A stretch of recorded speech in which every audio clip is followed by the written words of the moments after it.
Hello friends, welcome all of you on quality and facts. दोस्तों, आज मैं lecture series का दूसरा लेक्चर आपके सामने लेके आया हूं और आज हम आगे के क्वेश्चंस देखेंगे जो हमारे रह गए थे कन्फ्यूशियस से रिलेटेड और दूसरे थिंकर से रिलेटेड। लेकिन उससे पहले क्या है, आपको आपकी जो क्वेरीज थी कि वन लाइनर क्वेश्चंस हमें याद नहीं हो पाते हैं, क्योंकि अगर हमारी पहले थ्योरी क्लियर नहीं है तो फैक्ट्स हम कैसे याद रख पाएंगे। तो दोस्तों, याद करने के हमेशा दो मेथड होते हैं, दो तरीके होते हैं। पहला तरीका होता है नॉर्मलाइजेशन मेथड, नॉर्मलाइजेशन, और दूसरा मेथड होता है bullet theory method, bullet theory method. तो याद करने के हमेशा दो तरीके होते हैं। अब बुलेट थ्योरी मेथड को रट्टा भी आप कह सकते हैं, ठीक है। होता क्या है, जैसे कि ऐड आती है आपके टीवी में, ऐड आती है लाइक वॉशिंग पाउडर निरमा, इस तरीके की ऐड आती है। तो उससे होता क्या है, वो बुलेट थ्योरी मेथड का यूज करते हैं। आपके सामने क्या है, वो बार बार आएगी, जैसे आप रट्टा मारते हैं ना, बार बार। तो बुलेट थ्योरी में क्या होता है कि एक ही चीज आपके सामने बार बार आएगी। अब जैसे ही आप दुकान में जाएंगे वॉशिंग पाउडर खरीदने, तो सबसे पहले आपके दिमाग में क्या आएगा, वॉशिंग पाउडर निरमा, की निरमा अच्छा है। तो बुलेट थ्योरी में क्या होगा, आपने एक बार अपने नोट्स बनाए, एक बार आपके नोट्स जो बने हैं उसको आपने पहली बार देखा, दूसरी बार देखा, तीसरी बार देखा, और डेफिनेटली मैं बोलता हूं जब आपने 3 बार एक ही चीज देख ली है तो वह आपके दिमाग में आ जाएगी, ठीक है। तो ये है बुलेट थ्योरी मेथड, या इसको आप बोल सकते हैं बार बार किसी चीज को पढ़ना। अब दूसरी जो होती है वो नॉर्मलाइजेशन है, जो कि बेस्ट मेथड होता है किसी भी चीज को याद करने का। नॉर्मलाइजेशन में क्या होता है, फॉर एग्जांपल आप किसी नए स्कूल में जाते हैं और नए स्कूल में आपके पास क्या है, वहां पे 50 स्टूडेंट आपके क्लास में बैठे हुए हैं, ठीक है। 50 स्टूडेंट्स आपकी क्लास में है। पहले दिन आप उनके बीच में जाएंगे तो आपको मे बी हो सकता है 1 या 2 का नाम याद रहे, इवन 2 का भी नाम याद ना रहे, वो भी आपके दिमाग से स्किप हो जाए। दूसरे दिन आप उनके पास जाते हो, तीसरे दिन उनके पास जाते हो। एक हफ्ते के अंदर आप कम से कम 50% स्टूडेंट के नाम याद कर लोगे। अब यहाँ पे आपने कोई रट्टा नहीं मारा, कोई आपने अपने दिमाग में प्रेशर नहीं डाला कि मुझे कैसे इनके नाम याद करने हैं। वैसे ही 50 थिंकर हमारे जो वेस्टर्न थॉट के मेजर वेस्टर्न थिंकर हैं, उनको भी आप अगर इसी मेथड, नॉर्मलाइजेशन मेथड से यूज करोगे, डेली आप देख रहे हो। अब इसमें कोई बहुत बड़ा लॉजिक नहीं है, बहुत बड़ा कोई आप साइंस नहीं है इसमें। पहले दिन आप देखोगे प्लेटो, एरिस्टोटल, रोमन आगे, आपके पॉलीबियस आगे, ऑगस्टाइन आगे, एक्विनास आगे, ठीक है। उसके बाद आपके मैकियावेली, बोधा, ग्रोशियस, इस तरीके से नाम क्या है। नॉर्मलाइजेशन मेथड से आपका होगा क्या, आप जाएंगे, सिंपली आप क्लास में गए थे, पहले दिन आपको 1-2 के नाम याद हुए, उसके बाद उनसे मिलते गए, उनसे इंट्रोडक्शन होती गई, बातचीत होती गई, और बातचीत होते होते आपको बिल्कुल भी प्रेशर नहीं लेना पड़ा उनका नाम याद रखने में। उसके बाद उनकी क्या हॉबीज है, किसने क्या काम किया था, किसने क्या गलत काम किया था, किसने क्या अच्छा काम किया था, किसने आपकी हेल्प की, किसने आपके साथ बुरा किया, वो आपको बिल्कुल भी याद रखने की जरूरत नहीं पड़ी, क्योंकि वो नॉर्मलाइजेशन, आप नॉर्मल हो गए उनके साथ, ठीक है। और वैसे ही आपने क्या करना है, वेस्टर्न थॉट या फिर जो भी आपकी थ्योरीज है, जो भी आपके फैक्ट है, उनके साथ नॉर्मली आपने उसको देखना है, बस एक बार उसको पढ़ना है, आपको समझने की कोशिश करनी है, आपको ज्यादा प्रेशर लेने की जरूरत नहीं है। फॉर एग्जांपल, सबसे पहले आप प्लेटो से मिले, सेम जैसे आपके क्लास में आप अपने दोस्त से मिलते हैं, फिर उससे बातचीत करते हैं, उसके फैमिली बैकग्राउंड के बारे में पता करने की कोशिश करते हैं, इमोशनली उससे जुड़ने की कोशिश करते हैं कि उसके साथ ये दिक्कत है, उसके साथ ये दिक्कत है। तो आप प्लेटो से मिलेंगे, प्लेटो की आप जीवन परिदृश्य को देखेंगे कि उनका जीवन कैसा रहा था, उनका टाइम पीरियड कैसा था, उनकी फैमिली बैकग्राउंड कैसा था, फैमिली बैकग्राउंड के साथ वो किस स्कूल से पढ़े, स्कूल मीन्स उनके गुरु कौन थे और किन किन चिंतकों का उनके ऊपर प्रभाव पड़ा। आप प्लेटो से धीरे धीरे जब नॉर्मल होते जाएंगे, फिर आपको पता लगेगा उन्होंने रिपब्लिक लिखी, रिपब्लिक के पीछे आपको एक लॉजिक मिलेगा कि वाई रिपब्लिक, उन्होंने रिपब्लिक क्यों लिखी, ठीक है, रिपब्लिक लिखने के पीछे कारण क्या था। फिर आपको पता लगेगा कि उस टाइम क्या था, उस टाइम अराजकता थी, ठीक है। वहाँ पे संविधानों को चेंज किया जाता था बहुत ही फ्रिक्वेंटली। संविधान मतलब एक सरकार को उखाड़ के दूसरी सरकार आ जाती थी। तो प्लेटो ने क्या करने की कोशिश की कि बेस्ट फॉर्म ऑफ गवर्नमेंट अगर हमें मिल पाए, जो जहाँ पे क्रांतियाँ बहुत कम हो, तो वो सबसे बेस्ट होगा। तो प्लेटो ने वहाँ पे आइडिया दिया अपना रिपब्लिक के अंदर कि नहीं, अगर हमारा आइडल किंग होगा तो आइडल किंग क्या है, वो आइडल होगा तो उसके खिलाफ क्रांति नहीं होगी। ठीक है। उसके बाद प्लेटो को क्या है, जो वो सपना था रिपब्लिक का वो सफल नहीं हो पाया क्योंकि वो यूटोपियन था। यूटोपिया मतलब काल्पनिक था, जो कि सफल नहीं हो पाया। तो क्या होता है, उन्होंने द लॉज लिखी, उन्होंने स्टेट्समैन लिखी। ठीक है। इस तरीके से आप नॉर्मल हो जाएंगे। हर चिंतकों के साथ, मैकियावेली के साथ भी कुछ ऐसा ही कंडीशन था। चर्च ने वहां पे दुर्दशा कर दी थी पूरी तरीके से इटली के अंदर, और वहां पे जो गृह युद्ध वहां पे भी चला हुआ था। तो इसी तरीके से नॉर्मलाइजेशन आपकी होगी हर चिंतक के साथ। आपको कोई भी प्रेशर लेने की जरूरत नहीं है, बस उनको एज अ फ्रेंड आप पढ़ने की कोशिश करो, उनकी मेंटेलिटी को समझने की कोशिश करो, उस टाइम जो स्थिति थी उसको इमेजिन करने की कोशिश करो। अरे भाई, अगर वहां पे ये दिक्कत थी, अब यहाँ पे देखो कोरोना की दिक्कत है, कोरोना की दिक्कत है, तो आप इमेजिन करो अगर 15वीं शताब्दी में कोई महामारी आई थी तो वहां पे क्या दिक्कत होगी, किस तरीके की। वहां पे तो हॉस्पिटल भी नहीं थे, वहां पे क्या क्या फैसिलिटी उस टाइम नहीं थी, तो उसको आपको इमेजिन वहां पे करना पड़ेगा। ये है नॉर्मलाइजेशन मेथड। और मैं बोलता हूं, अगर आपने नॉर्मलाइजेशन मेथड को यूज कर लिया तो आपको कोई भी दिक्कत नहीं आने वाली है फैक्ट्स और कॉन्सेप्ट्स को याद करने में। अब दूसरी चीज है जहां पे आपको बुलेट मेथड यूज करना ही पड़ेगा, आपको रट्टा मारना ही पड़ेगा। लाइक आपके इंडियन कॉन्स्टिट्यूशन के 395 आर्टिकल है, 395 आर्टिकल है। आप कौन सा मेथड लगाओगे, आप कौन सा फॉर्मूला लगाओगे कि 365 आर्टिकल आपके एक ही फॉर्मूले में कवर हो जाए, क्योंकि अब 395 तो नहीं है, उसके सब आर्टिकल भी है।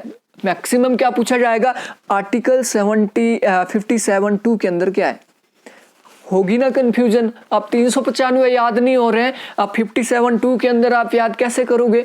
तो उसके लिए आपको बुलेट मेथड का ही यूज करना पड़ेगा। आपको एक चीज को 10-10 बार देखना पड़ेगा। और होता क्या है, मैंने बोला ना, वॉशिंग पाउडर निरमा, एक ऐड आ रही है, जैसे ही आप दुकान में जाओगे, निरमा, ओ निरमा तो अच्छा सर्फ है, हमने वहां पे देखा था। तो जो आपके पेपर होते हैं ये ऑब्जेक्टिव टाइप है, चार आपके पास ऑप्शन है। आपने अगर रट्टे से भी उसको याद किया है तो पेपर में क्या है, आपका दिमाग एकदम से अच्छा इसका तो ये है, ऐसा ही होता है। ठीक है। तो जहां पे आपको इंडियन कॉन्स्टिट्यूशन या फिर बुक से याद करनी है, वहां पे आपने बार बार याद करना है। अब याद करने के भी 2 मेथड है। आप सीधे गए, आपने उसको टिक कर दिया, आपने हाईलाइट कर दिया, लेकिन सबसे बेस्ट मेथड है लिखकर आपने याद करना है। ठीक है। लिखकर आप याद करोगे, आपका भले ही थोड़ा सा टाइम ज्यादा लगेगा, लेकिन आपको रिमेंबर वो लॉन्ग टाइम के लिए रहेगा, याद आपको लॉन्ग टाइम के लिए रहेगा। तो मैंने खुद भी लिखकर ज्यादातर याद करने की कोशिश की थी शुरू में तो ऐसा लगता था कि क्यों रट्टा मार रहा हूं, लेकिन अभी मुझे पता लग रहा है कि विदाउट फैक्ट कुछ भी नहीं हो आप। अभी आपको जितना मर्जी आता हो, जब तक आपके पास फैक्ट नहीं है, आपने भले ही वो रट के याद किया, जब तक फैक्ट नहीं है तब तक आपकी टीचिंग किसी भी काम की नहीं है। तो ये था आपको किस तरीके से याद करना है। अब बिना देर किए शुरू करते हैं आज का लेक्चर। तो दोस्तों, पिछले कल ही आपको बता चुका हूं मैं कि कन्फ्यूशियसवाद की विचारधारा 3 भागों में ये डिवाइड की गई है।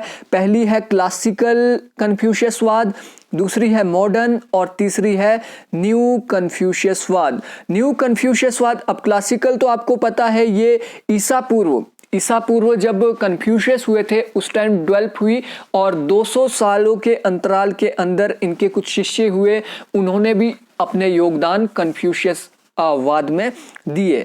मॉडर्न में क्या होता है, मॉडर्न में अब कन्फ्यूशियस क्या है, रूढ़िवादी विचारों की बात करते थे, मोक्ष की बात करते थे, स्वर्ग की बात करते थे, भगवान की बात करते थे। लेकिन मॉडर्न विचारों ने क्या किया, मॉडर्न विचारों ने कुछ ऐसे फैक्ट्स को वहां पे खत्म कर दिया जो कि पॉसिबल नहीं थे। ठीक है। लेकिन नव कन्फ्यूशियसवाद जो है इसने तो बिल्कुल ही चेंज कर दिया।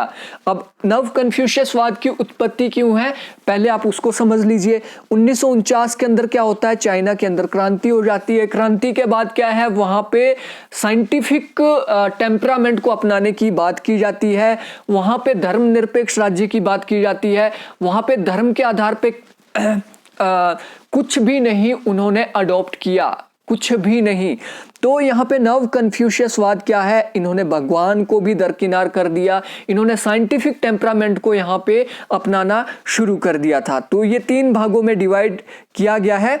और जो आज के जिन्हें नव कन्फ्यूशियसवाद वादी कहा जाता है, तो ये कहाँ पे पाए जाते हैं, बोस्टन कन्फ्यूशियस इन्हें कहा जाता है, क्योंकि ये बोस्टन शहर में रहते हैं।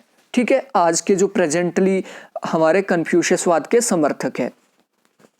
The foundation of a good person Confucius, तो इस तरीके से डायरेक्ट आपको मैच करने के लिए आ सकता है। The foundation of good person का सिद्धांत किसने दिया, ठीक है। सुपीरियरिटी ऑफ स्टेट का सिद्धांत किसने दिया, तो सुपीरियरिटी ऑफ स्टेट का सिद्धांत जो दिया था वो दिया था मैकियावेली ने, ठीक है। और फाउंडेशन ऑफ गुड पर्सन का सिद्धांत दिया था कन्फ्यूशियस ने।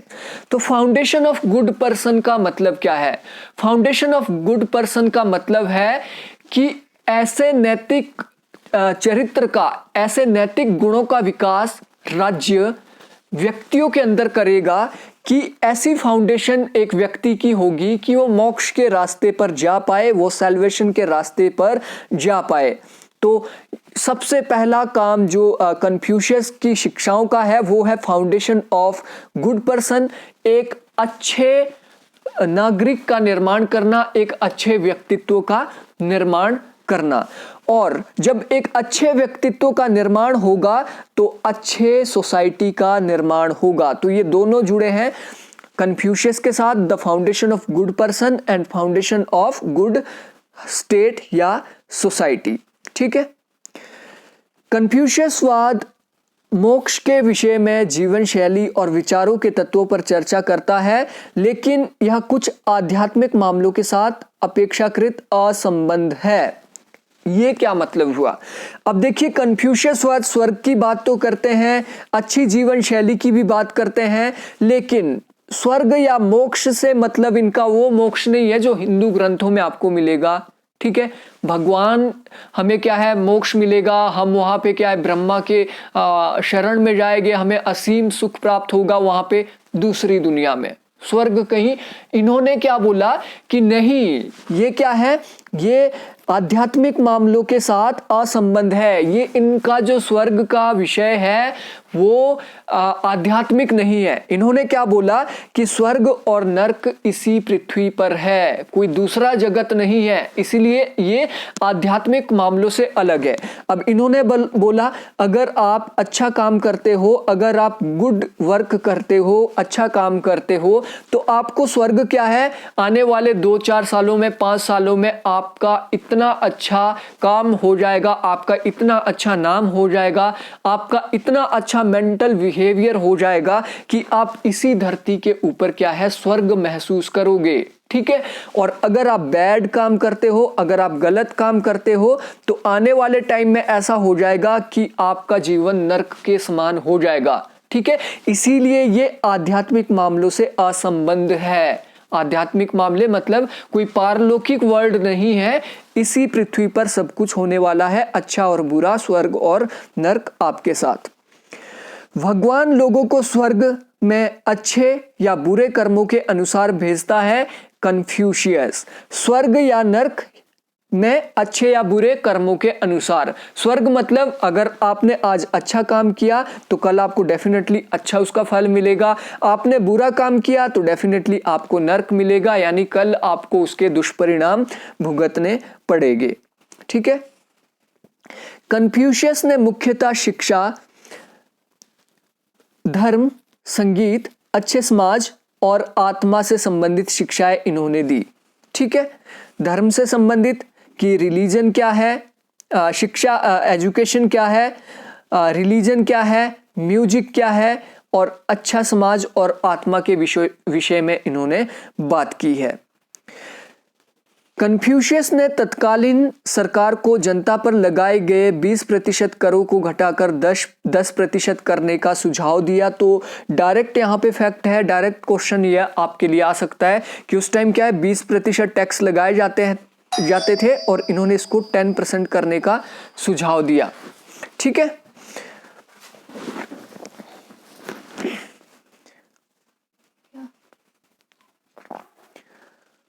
ओके नेक्स्ट इसमें फैक्ट आता है, धर्म के मूल्य में यदि प्रजा विश्वास करेगी तो एक वैध सरकार के प्रति वफादारी हासिल की जा सकती है।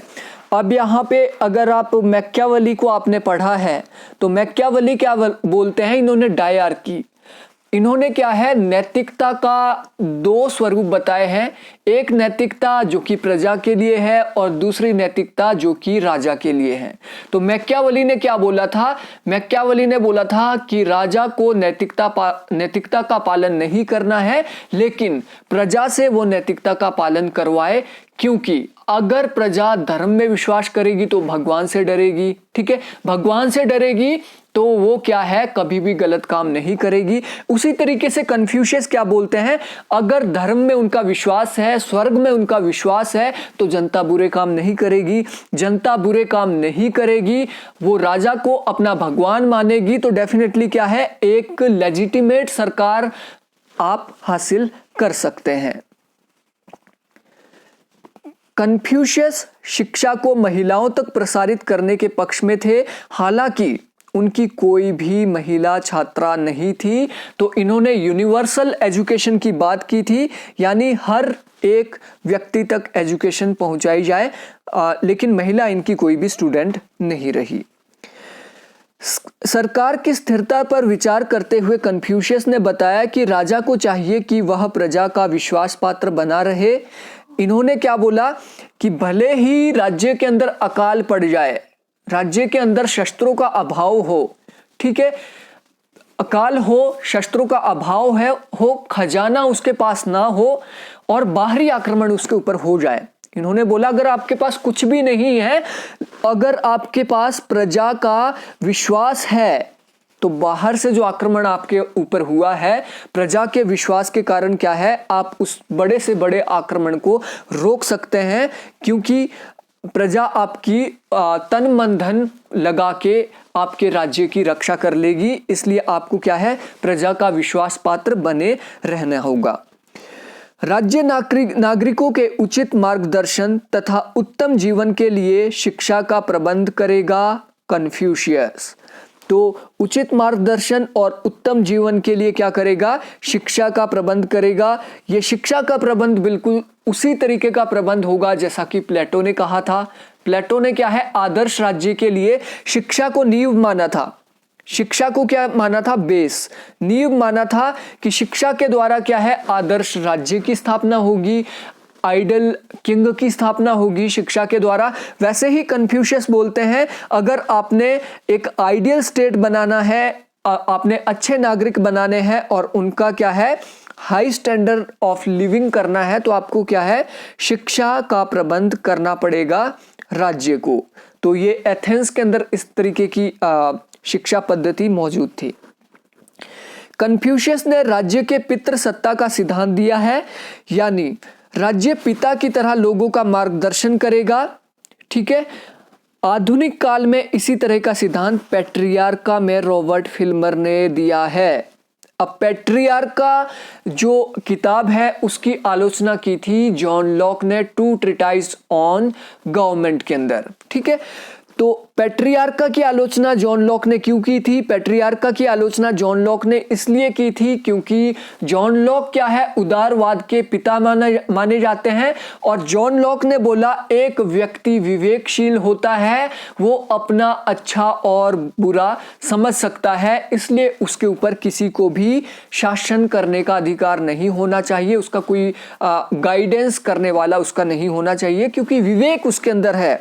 ठीक है, लेकिन पैट्रियार्का में क्या है, रॉबर्ट फिल्मर ने बोला जो राज्य क्या होगा, राज्य पिता की तरह काम करेगा व्यक्तियों के ऊपर। पिता क्या करता है, अगर कोई व्यक्ति उसका बच्चा अच्छे से काम नहीं कर रहा है, गलत काम कर रहा है, तो पिता क्या है, उसको डांट भी सकता है, उसको संपत्ति से बेदखल भी कर सकता है, उसको वो मार भी सकता है।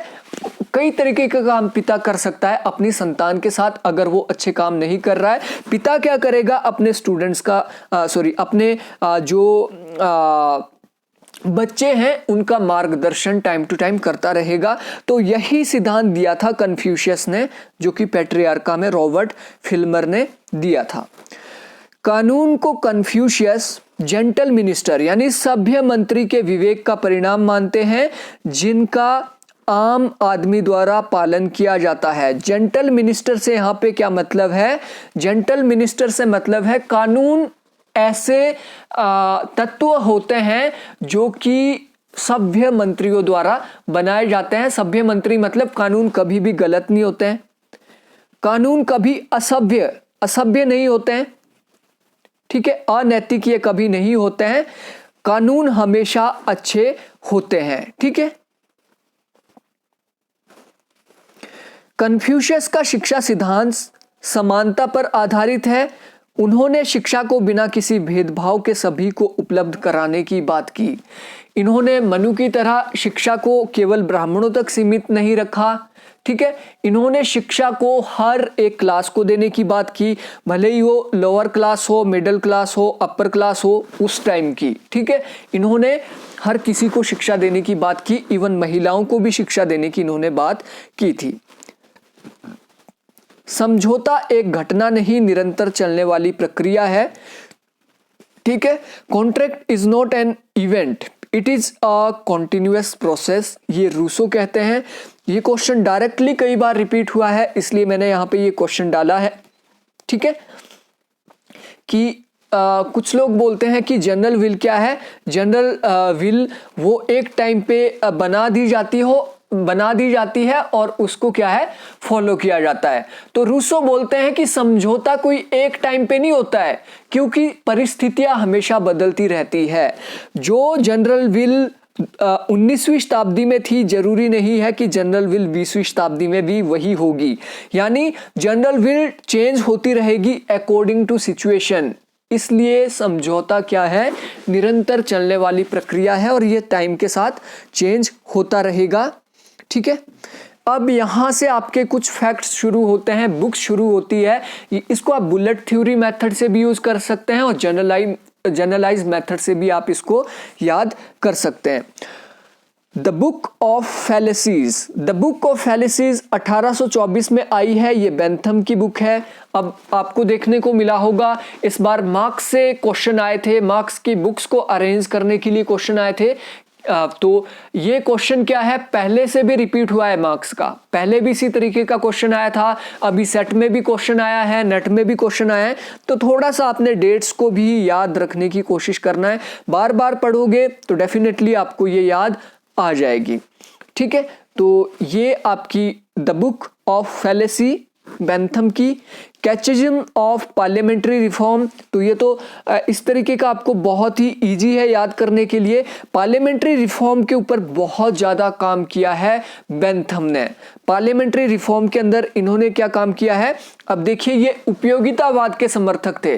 तो इस तरीके के जो कानून पार्लियामेंट ने बनाए थे जो कि जनता के हित में नहीं थे, जो कि उपयोगिता वाद को बढ़ावा नहीं देते थे, सुखवाद को बढ़ावा नहीं देते थे, उसको इन्होंने खत्म करने की कोशिश की पार्लियामेंट्री रिफॉर्म के अंदर। और 1809 के अंदर इनकी ये किताब आती है। रेडिकलिज्म नॉट डेंजरस, ये बुक 1819 में आती है बेंथम की। और अ table of spring of action, ये भी बेंथम की ही बुक है। मैनुअल ऑफ पॉलिटिकल इकोनॉमी, इसी नाम से 1906 में पेरेटो ने भी एक किताब प्रकाशित की है। तो इसमें आपको कंफ्यूज करने के लिए आ सकता है मैनुअल ऑफ पॉलिटिकल इकोनॉमी किसकी बुक है, आगे आपको लिखा होगा पेरेटो। तो डेफिनेटली दोनों ने एक ही टाइटल से बुक लिखी है। तो पहले बेंथम ने लिखी, उसके बाद पेरेटो ने लिखी। अब पेरेटो कौन है? पेरेटो है एलीट थ्योरी के प्रतिपादक, एलीट थ्योरी के प्रतिपादक। और एलीट थ्योरी में कौन सी elite theory? Classical elite theory. Principle of international law. अब अगर आप देखोगे इंटरनेशनल लॉ को जब आप पढ़ोगे तो पहले ऐसे वेस्टर्न थिंकर हैं जिन्होंने एक व्यवस्थित रूप से इंटरनेशनल लॉ की बात की है, वो है बेंथम। ठीक है, बेंथम ने प्रिंसिपल ऑफ इंटरनेशनल लॉ लिखी। कानून एक आदेश है, एक प्रतिबंध है। कानून क्या है? एक आदेश है, एक प्रतिबंध है, और इसलिए ये स्वतंत्रता का शत्रु है। लेकिन आगे ये क्या बोलते हैं? कानून का पालन व्यक्ति के हित में है क्योंकि यह उपयोगी है। तो कानून भले ही एक प्रतिबंध है, भले ही ये स्वतंत्रता को बाधित करते हैं, लेकिन कानून क्या है? उपयोगी है, इसलिए इनका पालन किया जाना चाहिए। दंड की मात्रा अपराध के अनुपात में होनी चाहिए जिससे अपराधी की मानसिकता में सुधार किया जाए। अब जेल सुधार आंदोलन चलाया था बेंथम ने, जिसके अंदर इन्होंने एक पैनोप्टिकन आदर्श जेल की बात की थी। पैनोप्टिकन जेल क्या होगी? पैनोप्टिकन एक इनका कॉन्सेप्ट है। पैनोप्टिकन जेल क्या होगी कि यहां पे आपका कौन बैठा होगा? पुलिस, आपका जो पुलिस है या निरीक्षक आपका है, और इसके चारों ओर क्या होगा? ये आपके कक्ष बने होंगे, सेल बने होंगे जिसके अंदर कैदी रखे जाएंगे। अब ये जो आपका निरीक्षक होगा, ये जो आपका पुलिस यहाँ पे बीच में बैठा है, ये इन सारे कैदियों के ऊपर निगाह रख रहा है, क्योंकि अपराधी प्रवृत्ति के यहाँ पे कौन बैठे हुए हैं?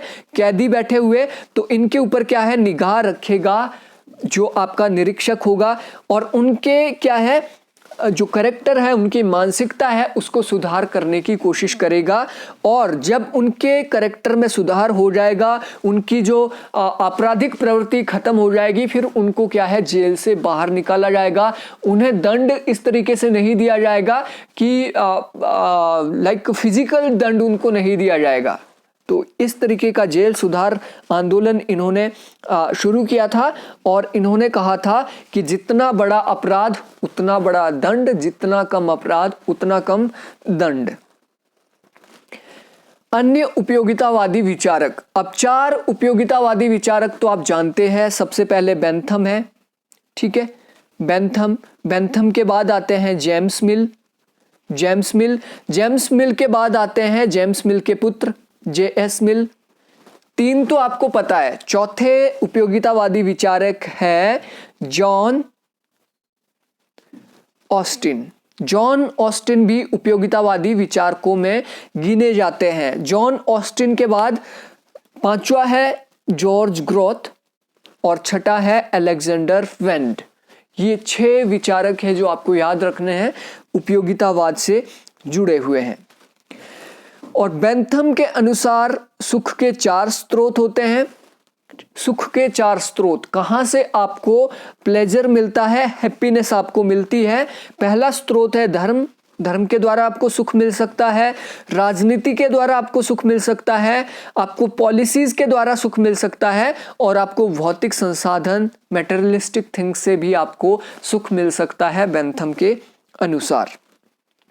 और बेंथम के अनुसार 14 प्रकार के सामान्य सुख होते हैं और 12 प्रकार के सामान्य दुख होते हैं। अब ये जो 14 प्रकार के सामान्य सुख और 12 प्रकार के आपके सामान्य दुख टोटल हो गए 26 टाइप, और इसी को इन्होंने कैलकुलस कहा, कैलकुलस ऑफ हैप्पीनेस। बेंथम के अनुसार जटिल सुख व दुख का मिश्रण होता है। अब कॉम्प्लेक्स प्लेजर की भी बात होती है कि कॉम्प्लेक्स प्लेजर क्या होता है। कॉम्प्लेक्स प्लेजर लाइक क्या होता है, आपको फिजिकल दुख हो रहा है, आप क्या है, एक चट्टान से नीचे गिर गए, एक चट्टान से आप नीचे गिर गए और आपकी क्या है, पाँव में मोच आ गई या फिर आपकी टांग में चोट लग जाती है, आपको क्या है, फिजिकल दर्द होता है। फिजिकल दर्द, क्या आपको फिजिकल दर्द होता है और तुरंत आपको पता लगता है कि आप नेट के अंदर ऑल इंडिया टॉपर बन गए। अब क्या है, आपको एक तरफ से आपको खुशी भी मिल रही है और दूसरी तरफ से आपको दुख भी मिल रहा है। आप हंस भी रहे हो, आप रो भी रहे हो, उसको इन्होंने कहा जटिल सुख। अब जटिल सुख को आइडेंटिफाई करना बहुत ज्यादा टफ है अकॉर्डिंग टू बेंथम। बेंथम के अनुसार सुख दुख मापदंड 7 आधारों पर होता है। सुख और दुखों का मापदंड क्या है? 7 आधारों पर होता है कि आपको सुख कितना ज्यादा मिल रहा है या कितना कम मिल रहा है। ठीक है, अब इन्होंने क्या बोला कि सुख की इंटेंसिटी को भी मापा जा सकता है। सुख या दुख की इंटेंसिटी को भी मापा जाता है 7 आधार पे कि कौन सा सुख ज्यादा अच्छा है, कौन सा दुख ज्यादा बुरा है। ठीक है, तो इन्होंने जो 7 आधार बताए हैं, पहला आधार है प्रगाढ़ता। प्रगाढ़ता कि इंटेंसिटी जितनी ज्यादा किसी चीज की होगी वो सुख उतना ज्यादा अच्छा होगा, पहला प्रगाढ़ता। दूसरा इन्होंने बोला अवधि। अवधि, अवधि का मतलब होता है टाइम पीरियड। जो सुख जितने ज्यादा टाइम पीरियड के लिए रहेगा वो सुख उतना ज्यादा अच्छा होगा। ठीक है, तीसरा इन्होंने बात की यहां पे निश्चितता। निश्चित कि निश्चित रूप से ये सुख आपको मिलना ही है। निश्चित है कि अगर ये काम आप करोगे तो आपको सुख मिलेगा ही मिलेगा, जिसमें सर्टेनिटी होती है, निश्चितता होती है। तो ये है आपका तीसरा प्रकार। चौथा आधार होता है आपका सामीप्य। सामीप्य का मतलब होता है क्लोज, कितना क्लोज है सुख आपके। और पांचवा होता है उर्वरता। उर्वरता, उर्वरता, उर्वरता का मतलब होता है, फिफ्थ उर्वरता है। उर्वरता का मतलब होता है प्रोडक्टिविटी, कि एक सुख अच्छा सुख वो होगा कि वो प्रोडक्टिव हो, प्रोडक्टिविटी जिसे हो। जैसे आपको एक काम करने से सुख मिला, उसी से आगे क्या है दूसरा सुख प्रोडक्ट मतलब उत्पन्न हुआ, उर्वरकता उसमें है।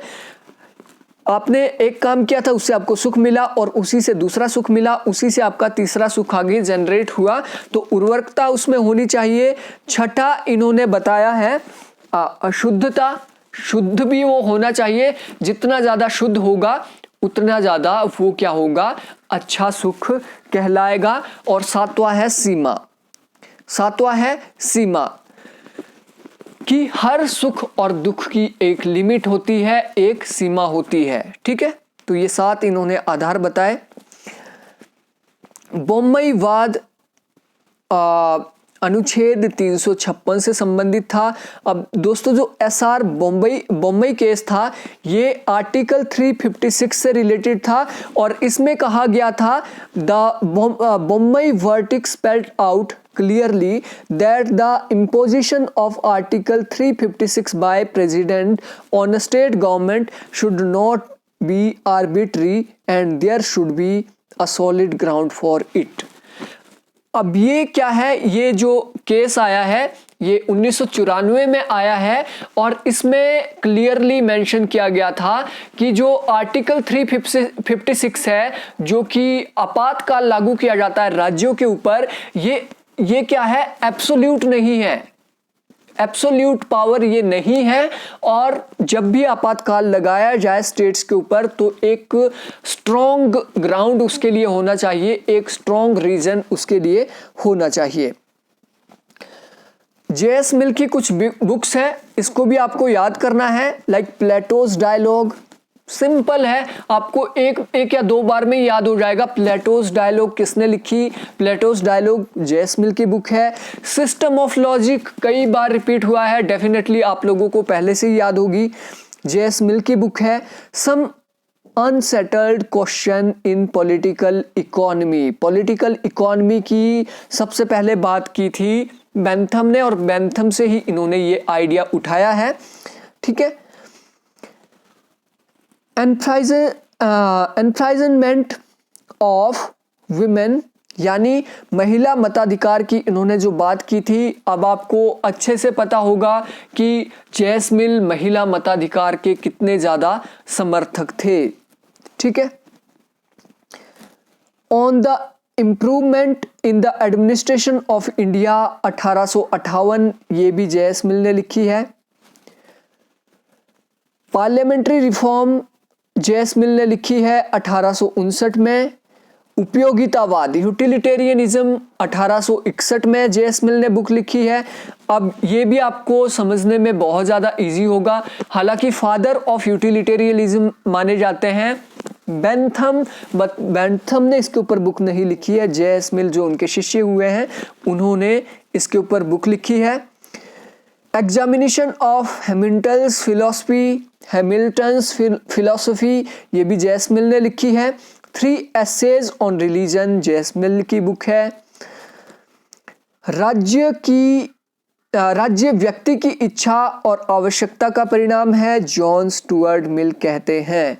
और यही उपयोगितावाद का बेसिक अजम्पशन है। उपयोगितावाद क्या कहते हैं? क्योंकि राज्य उपयोगी है, क्योंकि राज्य व्यक्ति की इच्छा के अनुरूप है, क्योंकि राज्य व्यक्ति की आवश्यकता है, इसीलिए राज्य की उत्पत्ति होती है। बेंथम भी यही बात करते हैं और जेएस मिल भी यही बात करते हैं। अभिव्यक्ति तथा कार्य की स्वतंत्रता अभिन्न है, जॉन स्टुअर्ट मिल। और इन दोनों स्वतंत्रताओं के ऊपर बेसिकली फोकस किया है जेएस मिल ने। तो जेएस मिल बोलते हैं freedom of expression and function is integral. इन्होंने क्या बोला? अगर आपको क्या है फ्रीडम ऑफ एक्सप्रेशन है, अपने एक्सप्रेशन को व्यक्त करने का अधिकार है, तो आपको उस कार्य को करने का भी अधिकार होना चाहिए। ठीक है। जब तक ये दोनों आपको अभिव्यक्ति की तो स्वतंत्रता है कि चलो आप जो मर्जी चाहो बोल सकते हो, लेकिन आप कर नहीं सकते हो। अब बोलने से क्या होता है? जब तक आप वो काम कर ही नहीं सकते हो। या दूसरा इसके ऑपोजिट देखो, आप काम कर तो सकते हो लेकिन आप वो बोल नहीं सकते उसके बारे में कि मैंने ये काम किया है। अब जब तक आप बोल नहीं सकते तो उस काम करने का कोई मतलब नहीं है। इसीलिए ये दोनों क्या है? इंटीग्रल है। कार्ल मार्क्स की जो पीएचडी की थीसिस थी उसका नाम था the difference between the natural philosophy of Democritus and Epicurus. ये पीएचडी जो कार्ल मार्क्स ने की है उनकी थीसिस का टाइटल था। बेंथम ने बुक लिखी है मैनुअल ऑफ पॉलिटिकल इकोनॉमी। ये तीनों यहाँ पे मैंने इकट्ठे लिखे हैं ताकि आप इसमें बिल्कुल भी कंफ्यूज ना हो। और ये एक क्रम के अंदर लिखी गई है, एक ये सीक्वेंस के अंदर लिखी गई है, इसलिए इसको आप कंफ्यूज भी नहीं करोगे, याद करने में भी सिंपल है। पहले लिखा मैनुअल ऑफ पॉलिटिकल इकोनॉमी किसने लिखी? ये लिखी बेंथम ने। बेंथम के आगे शिष्य होते हैं। मैनुअल से इन्होंने क्या बना दिए? प्रिंसिपल बना दिए। सबसे पहले मैनुअल आया, मैनुअल से इन्होंने बना दिया प्रिंसिपल। और इन दोनों का बाप निकला कार्ल मार्क्स। इन्होंने क्रिटिसाइज किया बिल्कुल इन दोनों को। और पहले की जो उपयोगितावाद का सिद्धांत था या आदर्शवाद का सिद्धांत था या फिर आप कह सकते उदारवाद का सिद्धांत था, सबका क्रिटिसाइज किया कार्ल मार्क्स ने। तो manual of political economy Bentham, principle of political economy JS Mill और the critique of political economy Karl Marx. Value, price and profit Karl Marx की ये बुक है और ये रिपीट कई बार हो चुका है। इस बार भी ये नेट में आया था। 1865 में ये रिलीज हुई है। लॉक संसद को सर्वोच्च मानता था और उसी के विचारों के कारण आज भी ब्रिटेन में संसद सर्वोच्च है, न्यायपालिका नहीं। इंडिया की अगर बात की जाए तो इंडिया में सुपरमेसी ऑफ सुप्रीम कोर्ट है। न्यायपालिका की स्वतंत्रता इंडिया में अपनाई गई है, लेकिन आप देखते हो ब्रिटेन के अंदर संसद की सर्वोच्चता अभी भी अपनाई गई है। यहाँ पे पीरियड्स क्या है? कई बार या तो डायरेक्टली भी पूछे जा सकते हैं या फिर उनकी बुक्स भी पूछी जा सकती है। तो याद रखने का एक तरीका वन लाइनर के अंदर क्या रहता है कि आपने बार बार टाइम पीरियड देखना। जैसे रूसो का टाइम पीरियड है 1712 से 1778, तो इन्होंने जो बुक लिखी है मेनली इसी पीरियड में लिखी है। एक इनकी बुक इनके मृत्यु के बाद आई है जो कि 10 साल बाद रिलीज हुई थी और जिसे याद किया जाता है रशियन फ्रांस की क्रांति के लिए। ठीक है, फ्रांस की क्रांति के लिए। तो ये आप देख सकते हैं बेंथम का पीरियड 1748 से 1832 और जेएस मिल का पीरियड 1806 से 1873। तो ये टाइम पीरियड तो आपको याद होना चाहिए ताकि आप इनकी बुक्स को भी अरेंज कर पाओ सीक्वेंस में। बेंथम से पहले उपयोगितावादी जो चिंतक थे वो थे प्रिस्टले और डेविड ह्यूम, और बेंथम ने जो उपयोगितावाद का सिद्धांत लिया है, यूटिलिटेरियनिज्म का सिद्धांत लिया है, वो लिया है प्रिस्टले और डेविड ह्यूम से। बेसिकली प्रिस्टले से इन्होंने यूटिलिटेरियनिज्म का सिद्धांत लिया है। जाहिर हुसैन, अब ये जाकिर हुसैन नहीं है, जाहिर हुसैन है।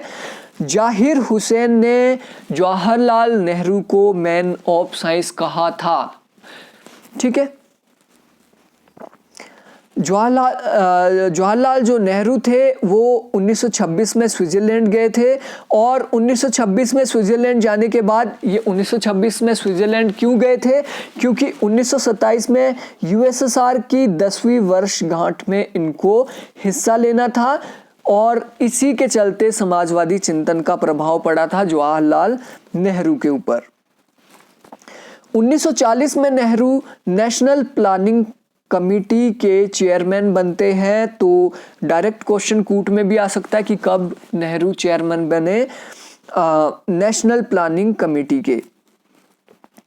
आर्टिकल 16(4) रिलेटेड है रिजर्वेशन इन पब्लिक एम्प्लॉयमेंट, और आर्टिकल 16(4)A रिलेटेड है रिजर्वेशन इन प्रमोशन। दो आर्टिकल है, डिफरेंट तरीके से ये क्वेश्चन पूछा गया है कई बार, इसलिए मैंने यहाँ पे ये डाला कि आर्टिकल 16(4) रिलेटेड है जो आपको एम्प्लॉयमेंट के अंदर रिजर्वेशन दी जाती है, और 16(4)A है रिजर्वेशन इन प्रमोशन, कि जब आपको एम्प्लॉयमेंट मिल गया, आपको रोजगार मिल गया, उसके बाद क्या है, आपको प्रमोशन में भी रिजर्वेशन का प्रावधान है। Indira Sahni versus union of India case, ये 1992 में आया, और इसका मेनली मकसद क्या था इंदिरा साहनी का। ये इम्पोर्टेंट क्यों है, क्योंकि आप देखते हैं 103वां संशोधन 1/3 अमेंडमेंट लागू हो चुका है, जिसमें 10% आरक्षण देने की बात की गई है जनरल कास्ट को। ठीक है, जो कि पिछड़े आप बोल सकते हैं इकोनॉमिक बैकवर्ड जो क्लासेस हैं उनको 10% रिजर्वेशन देने की बात की गई है। तो उससे ये इम्पोर्टेंट आपके लिए हो जाता है। इंदिरा साहनी का जो केस था 1992 में आया था, उसमें क्लियरली मेंशन ये किया गया था कि जातिगत आरक्षण 50% से ज़्यादा नहीं हो सकता है। तो अभी आप देख रहे हो, अभी जो जातिगत आरक्षण है 59% है, जो कि इंदिरा साहनी केस में जजमेंट आई थी उसके खिलाफ है। नेक्स्ट है ज्ञान Kaur versus state of Punjab case. ये भी मोस्ट इंपॉर्टेंट आपके लिए रहता है, क्योंकि प्रेजेंटली 2019 के अंदर एक लॉ पास किया गया है इंडियन पार्लियामेंट के द्वारा। वो क्या है, जो ज्ञान कौर केस था उसमें मरने का अधिकार लेने की बात की गई थी ज्ञान कौर के द्वारा। एक सीरियस इलनेस से रिलेटेड ये केस था, ऐसी सीरियस इलनेस जिसमें बचने का चांस बहुत कम था, और अगर ये बच भी रहे थे तो कोमा में जी रहे थे, जिसमें रोगी को क्या है बहुत ज़्यादा परेशानी हो रही थी जीने में, और डॉक्टर्स का भी कहना था कि ये तो मतलब नर्क से भी बदतर जीवन जी रहे हैं, इससे बढ़िया इनको मर जाना चाहिए। तो मरने के अधिकार को प्राप्त करने के लिए ज्ञान Kaur versus state of Punjab case आया था 1996 में, और इसे यूथेनेशिया कहा जाता है। ठीक है। तो 2019 में ये लॉ पास किया गया है कि आपको मरने का अधिकार होगा, लेकिन एक्टिव नहीं होगा। जैसे एक्टिव क्या होता है कि कोई रोगी बोल रहा है कि मुझे मर जाना है, तो डॉक्टर क्या करेगा, उसको लगा देगा, लाइक जहर का इंजेक्शन लगा देगा और उसको मार देगा। ये अलाउड इंडिया में नहीं है, ये इलीगल है। मरने का अधिकार क्या है, पैसिव यूथेनेशिया अभी क्या है इंडिया में उसमें दिया गया है। पैसिव यूथेनेशिया क्या होगा, जैसे कोई आदमी कोमा पे है, तो कोमा में क्या होगा, कोमा में है तो उसका सपोर्ट सिस्टम वहां से हटा दिया जाएगा, उसके जो ऑक्सीजन वगैरह लगाए हैं वो हटा दिया जाएगा, तो उस तरीके से वो मर जाएगा। लेकिन एक्टिवली आप जाओगे और चाकू से ही मार दिया उसको, तो वो आप नहीं कर सकते हैं, वो इलीगल है। Article 20A is related to ex post facto. Ex post facto का मतलब है कि आपको एक तो देखो उस कानून के लिए सजा नहीं दी जाएगी जो कि उस टाइम नहीं बना था जिस टाइम वो क्राइम किया गया है, ठीक है। इसी के आधार पे क्या है, ये जो रेप केस से रिलेटेड केसेस आ रहे हैं उसके आधार पे चुनौती दी जाती है सुप्रीम कोर्ट में टाइम टू टाइम कि अब देखो जी, अभी तो फांसी का अधिकार नहीं था, जो पहले जिन लोगों ने क्राइम किया था उनको फांसी दी जानी चाहिए या नहीं दी जानी चाहिए, क्योंकि अभी तो ऐसा कोई प्रोविज़न ही नहीं है। तो काफ़ी कंट्रोवर्शियल ये कानून है, ठीक है। तो एक्स पोस्ट फैक्टो का मतलब होता है कि आपको उस कानून के लिए सजा नहीं दी जाएगी जो अभी तक नहीं बना था, जो कि फ्यूचर में बनेगा। इंडिया साइलेंट रिवॉल्यूशन बुक लिखी है क्रिस्टोफर जेफरलॉट ने, silent revolution, India silent revolution. और ये क्रिस्टोफर जेफरलॉट की बुक नेट में भी और सेट में भी और असिस्टेंट प्रोफेसर हर जगह मैंने देखी है, तो इसको आपने भूलना नहीं है। और ये इंडिया साइलेंट रेवोल्यूशन क्या है, इसको आगे हम डिटेल में भी पढ़ने वाले हैं, तो इसका आपको कॉन्सेप्ट भी क्लियर हो जाएगा। कानूनों को इन्होंने समाज के शरारती तथा अज्ञानी लोगों के लिए अनिवार्य माना है, लेकिन साथ ही इन्होंने माना है कि यह सद्गुणों का विकास नहीं कर सकता, इसलिए लोग कानूनों का पालन भय से करते हैं। तो ये यहाँ पे किसकी कोटेशन है, ये है कन्फ्यूशियस की कोटेशन, ठीक है। कानून क्या है, समाज के शरारती और अज्ञानी तत्वों के लिए अनिवार्य है ये, ठीक है। तो ये यहाँ पे रिपीट हो गया है कि जेंटल मिनिस्टर माना है इन्होंने, किसने जेंटल मिनिस्टर माना है, कन्फ्यूशियस ने। Listening grasshoppers field note on democracy, Arundhati Roy की ये बुक है और ये बहुत ही ज़्यादा इम्पॉर्टेंट बुक मानी जाती है अरुंधति रॉय की, क्योंकि इसी से इनको पॉपुलैरिटी मिली थी। इसके अंदर इन्होंने क्या बोला कि क्या क्या हर्डल इंडियन डेमोक्रेसी में आ रहे हैं, क्या क्या सुधार इंडियन डेमोक्रेसी में होने चाहिए, ठीक है। और ग्रास रूट पॉलिटिक्स पे भी इन्होंने जो आपराधिकरण है उसकी भी बात की है, खाप पंचायत की भी इन्होंने इसमें बात की है कि किस तरीके से डेमोक्रेसी के लिए ये खतरा बना हुआ है। पोटा एक्ट, पोटा का मतलब होता है प्रिवेंशन ऑफ टेररिस्ट एक्ट। ये कानून 2001 में बना था, जो कि बाद में हटा लिया गया था, क्योंकि इससे क्या हुआ था, पोटा के द्वारा क्या है, जो हमारे जैसे अभी कांग्रेस की सरकार है, उस टाइम की मैं बात कर रहा हूं, कांग्रेस की सरकार है, आपका कोई प्रतिद्वंदी है, उसके ऊपर पोटा एक्ट लगा दिया। और पोटा एक्ट में क्या होता था कि प्रिवेंशन ऑफ टेररिस्ट एक्टिविटी बिल्कुल नजरबंद कर दिया जाता था। जो आपका ओपोनेंट होता था, आपका जो ओपोजिशन का जो कोई भी लीडर होता था, उसके ऊपर आतंकवादी का टैग लगा दिया जाता था, ठीक है। तो इसका दुरुपयोग होने लगा, इसलिए इसको बाद में हटा दिया गया, ठीक है।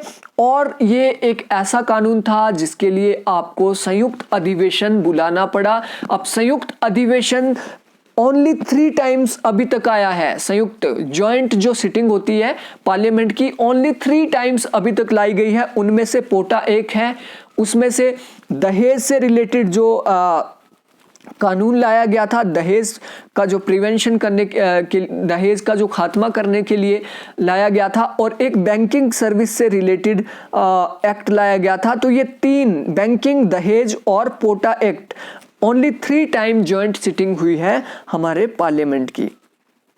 थ्योरी ऑफ नॉलेज बुक लिखी है हैबरमास ने, और इन्होंने नॉलेज को अटेन करने के लिए क्या है, आप बोल सकते हैं मार्क्सिस्ट पर्सपेक्टिव से इन्होंने सिद्धांत दिया है।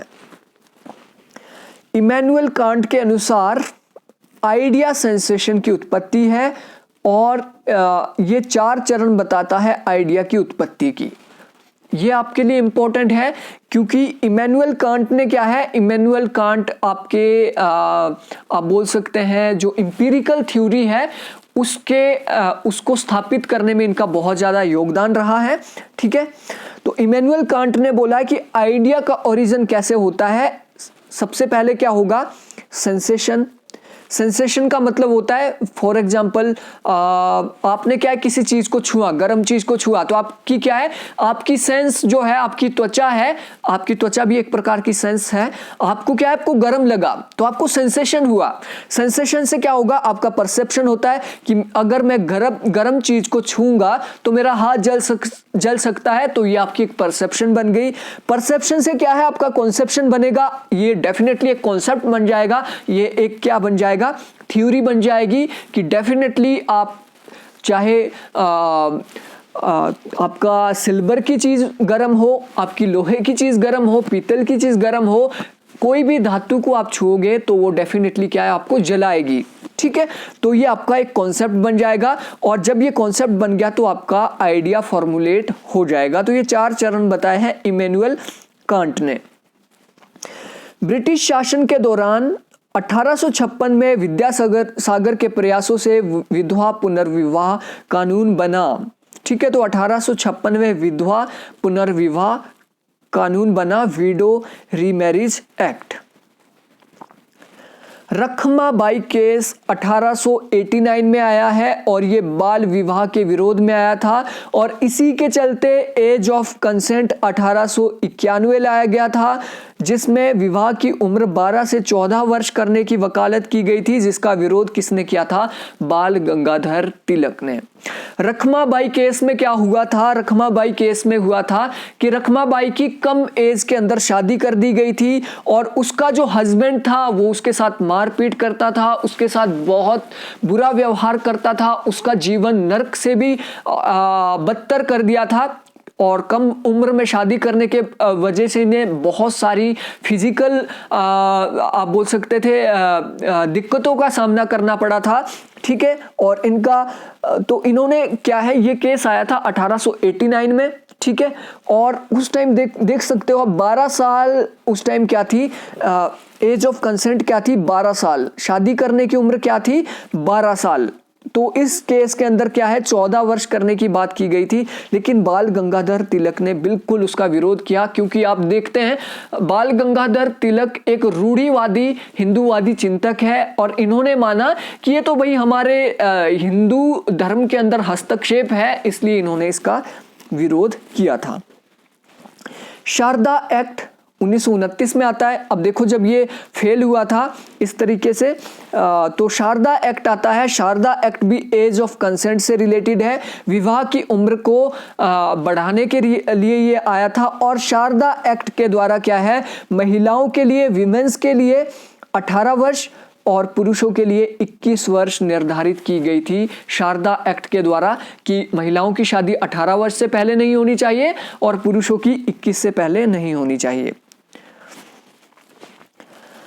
The nation and it's fragment, colonial and post colonial histories 1993 में पार्थ चटर्जी की ये बुक आई है। मोस्ट इम्पोर्टेंट, अगर आप लोग नेशनलिज्म के ऊपर रिसर्च कर रहे हो तो आपके लिए बहुत ज़्यादा इम्पोर्टेंट है। और अपना प्रसिद्ध लेख हुज इमेजिन्ड कम्युनिटी में इन्होंने प्रकाशित किया है।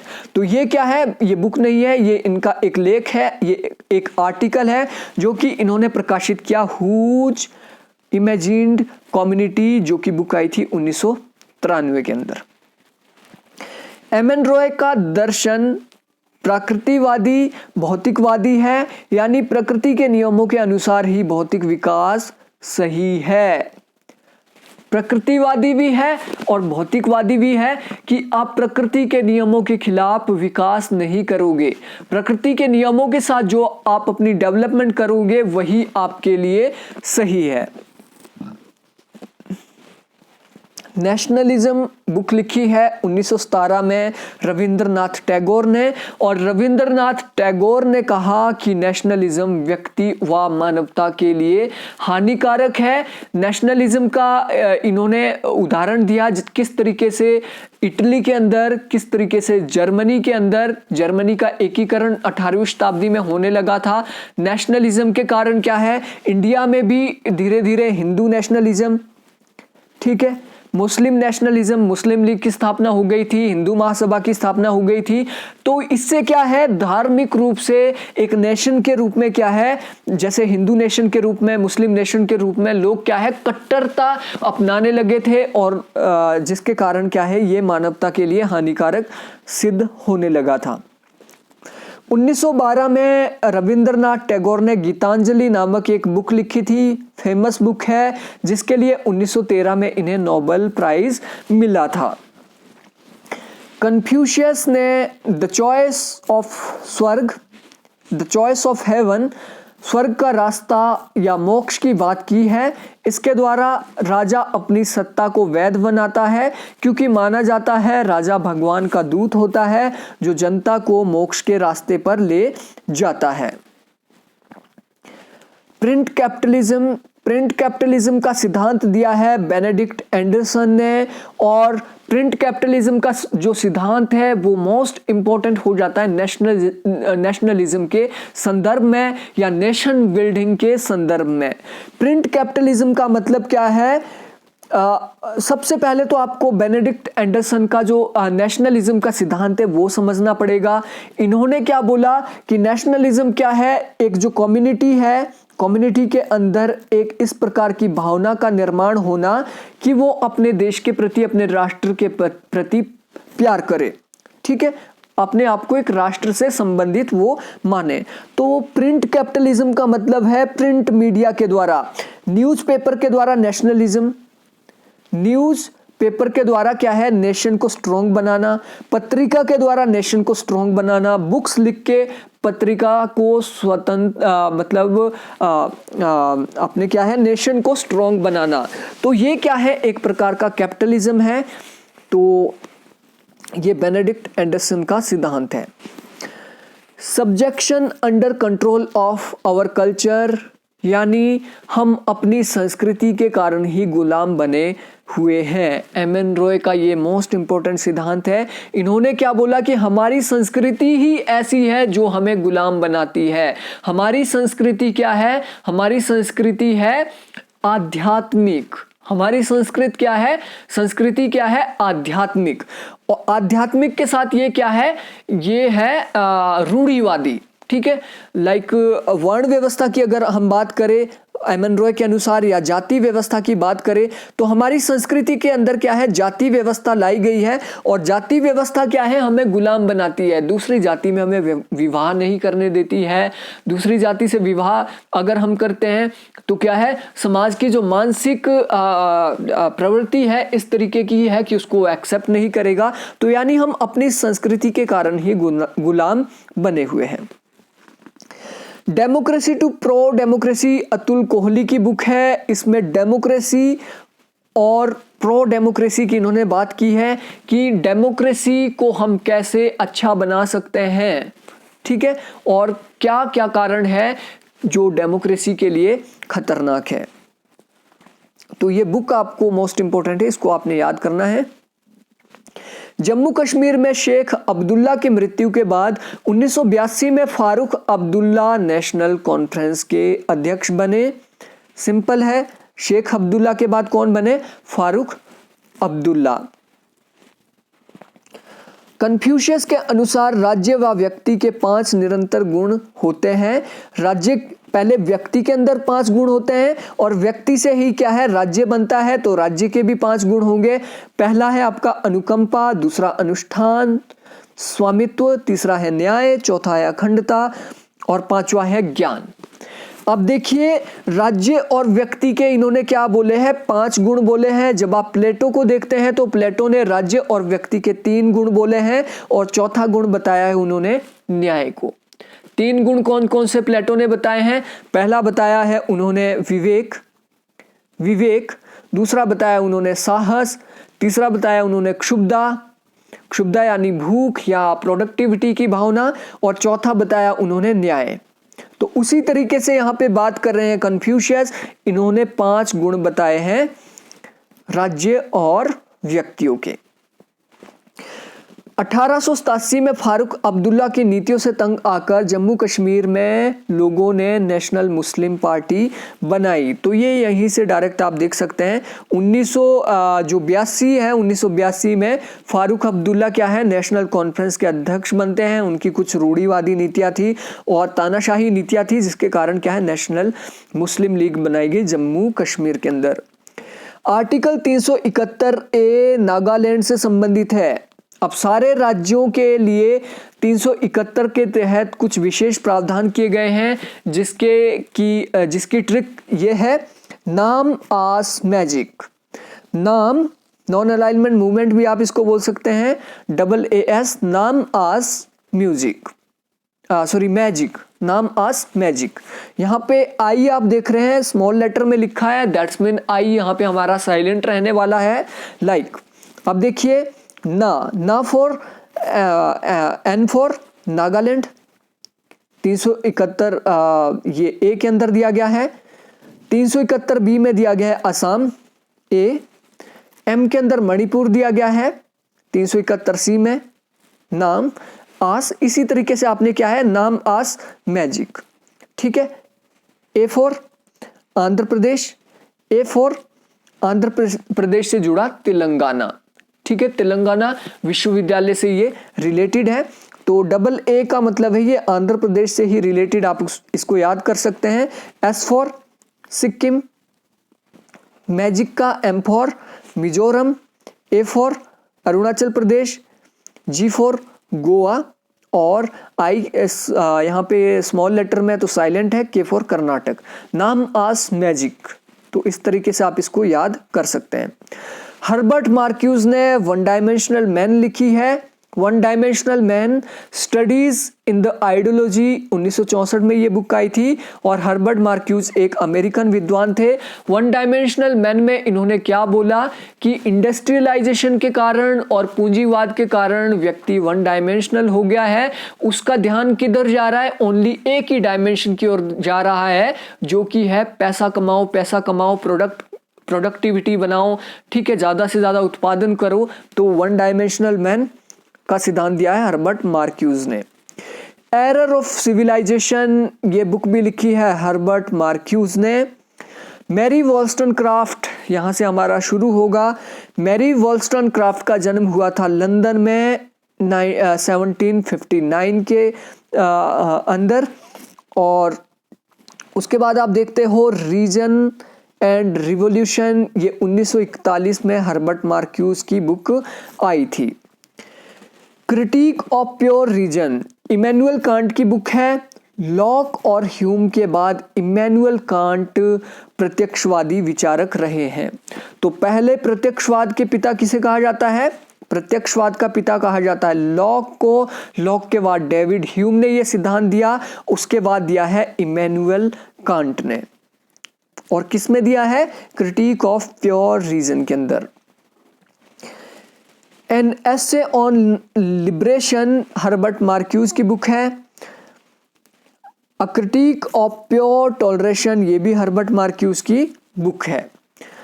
अब मैरी वॉल्स्टनक्राफ्ट की मुलाकात फ्रांसिस ब्लड से हुई थी। कब? 1775 में, और 1784 में इस्लिंगटन स्कूल इन दोनों ने मिलकर खोला था। तो यहाँ पे क्वेश्चन आपसे आ सकता है कि इस्लिंगटन स्कूल की निर्माता कौन है या के निर्माता विचारक कौन है। तो ये है Mary Wollstonecraft and Francis Blood. Counter revolution and revolution Herbert Marcuse की किताब है। तो इसको क्या है, आपने सीक्वेंस में लिख लेना है हर्बर्ट मार्क्यूज की किताबों को, ठीक है। Revolution and counter revolution in China. अब यहाँ पे देखो, यहाँ पे बुक का नाम है counter revolution and revolt. Counter revolution and revolt ये है मार्क्यूज की, और revolution and counter revolution in China ये है एमन-रॉय की किताब। लाला लाजपत राय के अनुसार विदेशी की लात और भाई की लात में अंतर होता है। अब ये बोलते हैं कि भाई लात मारता है तो चल पड़ता है, कोई फर्क नहीं पड़ता है, लेकिन अगर आपको बाहर वाला लात मारता है ना तो बड़ा दुख होता है। तो इसका विरोध किया था एमन-रॉय ने। एमन-रॉय ने बोला कि ऐसा नहीं है, अत्याचार अपना सगा करे चाहे अत्याचार बाहर वाला करे, अत्याचार अत्याचार होता है। ये आप गलत बोल रहे हो कि बाहरी लात आपको ज़्यादा दुख देती है और अंदर की लात कम। तो ये बहुत गलत है। शोषण आपका इंटरनल हो रहा है, आर्थिक शोषण, सामाजिक शोषण, भले ही आपका फॉरेनर कर रहे हैं या फिर आपके समाज के ही लोग कर रहे हैं, दोनों समान है। फ्रीडम आत्मा से संबंधित होती है, यानी स्वतंत्रता के सहयोग से आत्मिक विकास संभव हो सकता है। ये एमन-रॉय की एक कोटेशन है। मैरी वॉल्स्टनक्राफ्ट तर्क संगत विघटनकारियों यानी रैशनल डिसेंटर्स के संपर्क में आई थी। रैशनल डिसेंटर थे रिचर्ड प्राइस और जोसेफ प्रिस्टले। तो इन दोनों से ये बहुत ज़्यादा प्रभावित थी। और तर्क संगत विघटनकारी का मतलब होता है, इनका मानना था कि धर्म और चर्च के अंदर जो रूढ़ियां है उनको वैज्ञानिक दृष्टिकोण के अनुसार खत्म किया जा सकता है। एमन-रॉय रूसो से प्रभावित था, इसलिए प्रत्यक्ष लोकतंत्र की बात करता है, ठीक है। एमन-रॉय रूसो की तरह ही प्रत्यक्ष लोकतंत्र को अच्छा मानते थे। यूएनओ में कुल 193 मेंबर प्लस 2 ऑब्जर्वर स्टेट है। अब जो 2 ऑब्जर्वर स्टेट है वो भी आपसे पूछा जा सकता है, वेटिकन सिटी एंड फिलिस्तीन, इसके क्या है, ऑब्जर्वर सिटीज है। अब यूएनओ के अंदर 6 स्टेट ऐसे हैं जिनको पार्शियल रिकॉग्निशन दी गई है। पार्शियल रिकॉग्निशन का मतलब होता है ये फुल मेंबर नहीं है, क्योंकि ये किसी दूसरे देश के कंट्रोल में है। लाइक ताइवान को पार्शियल रिकॉग्निशन दी गई है क्योंकि ताइवान क्या है, चाइना के नियंत्रण में है। वेस्टर्न सहारा क्योंकि अरब द्वारा नियंत्रित है, इसलिए इसको पार्शियल रिकॉग्निशन दी गई है। कोसोवो जो कि 2008 में सर्बिया से अलग हुआ, पार्शियल रिकॉग्निशन दी गई है। साउथ ऑस्ट्रिया जो कि जॉर्जिया से अलग हुआ है 1991 में, और नॉर्दर्न साइप्रस जो कि 1883 में तुर्की के प्रभाव में है। तो इन सबको दी गई है पार्शियल रिकॉग्निशन। लास्ट हमारा क्वेश्चन है, मैरी की पहली रचना को अ पैम्फलेट 1786 कहा जाता है। इसमें उन्होंने बेटियों की एजुकेशन के ऊपर अपने विचार प्रकट किए हैं अ पैम्फलेट में। तो दोस्तों ये थी आज की वीडियो, आपको कैसी लगी आप मुझे बताएं, चैट बॉक्स में आके बता सकते हैं, आप व्हाट्सएप के थ्रू बता सकते हैं, और कोई आपका सजेशन हो तो वो भी आप बता सकते हैं। So thank you, thanks for watching.